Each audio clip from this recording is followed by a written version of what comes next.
They were taking children out of Boys Town orphanages and foster homes and driving them to Sioux City, Iowa, 184 miles away, placing them in private jets, flying them to Washington, D.C. for sex orgies with Congress and senators and dignitaries.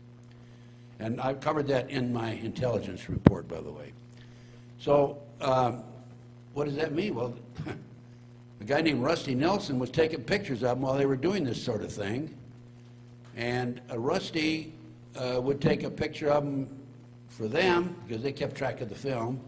And then he would sneak his own film in because he figured he'd need insurance down the road, and he was right.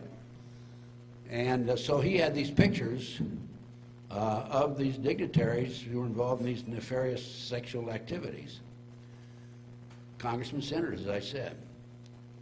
Now, Rusty was asked to participate in a sexual act with a man, and he wasn't any part of that. So he went out a bathroom window in a motel and made his way back to Norfolk, Nebraska. And his granddad had an old a farm there that was abandoned, and he stayed on the farm for a while.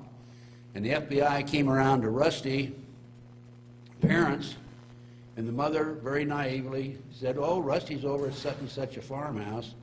The FBI went over and interviewed Rusty at the farmhouse, and Rusty says it's time to take off, and he took off, of course. Now, before this happened, during the investigation, Gary Caradora was an investigator for the Senate committee, Schmidt and DeCamp. And he made contact with Rusty. Rusty was in Arizona. And Rusty said, "Meet me in Chicago." He didn't want to meet Gary Caradora in Phoenix.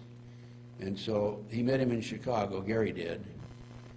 And Rusty turned over the pictures of him having sex with some of these dignitaries in Washington, D.C., senators, congressmen, so what? White House people, okay. Use your own imagination. And Gary Caradora made the mistake of calling Lawrence Schmidt, "I have the smoking gun."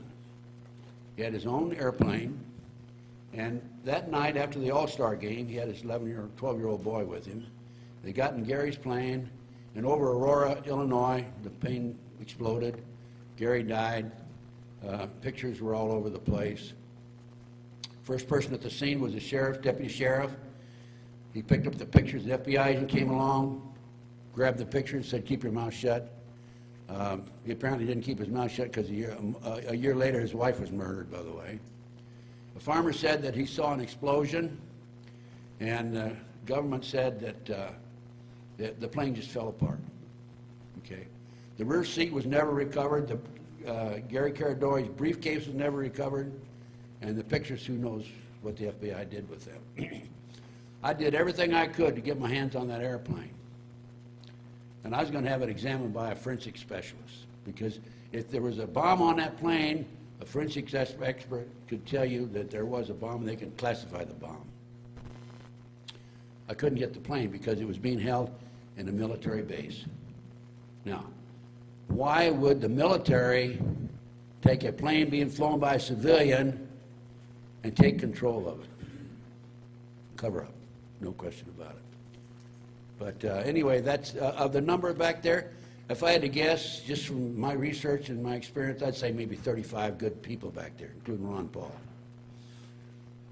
35 out of the whole bunch. That is senators and congressmen. That's what I would guess. You know, I have no way of knowing, but I know that. Well, look how they've been voting. Look at them voting. They voted to extend the Patriot Act, to make parts of the Patriot Act permanent. That brings up a second question. It's so big, and it has so many tentacles and so many parts of the government and the military and corporations. How did it get like this? You've been thinking about this for a long time. I've only known about this for the past couple of years. I wonder if you could put it in perspective somehow. Well, I've been involved in researching this for 30 years. And piece by piece, it fell in order, you know. First this, this, and this. I was given a lecture in the late 90s, probably middle 90s, in Las Vegas. And after the lecture, a fellow came up to me and handed me his book, Pawns in the Game. And he said, this is what it's all about. Now, I didn't know anything about Pawns in the Game. I knew very little about the Illuminati. Pawns in the Game is available through me, by the way. And I urge you to buy it. That and the Franklin Coverup book by John DeCamp. And these are both the most dynamite, powerful books that I've ever read. And that's how I learned about the Illuminati. I mean, I'd heard about them, but I really knew about them after that. I learned about the 25 goals to take over the world.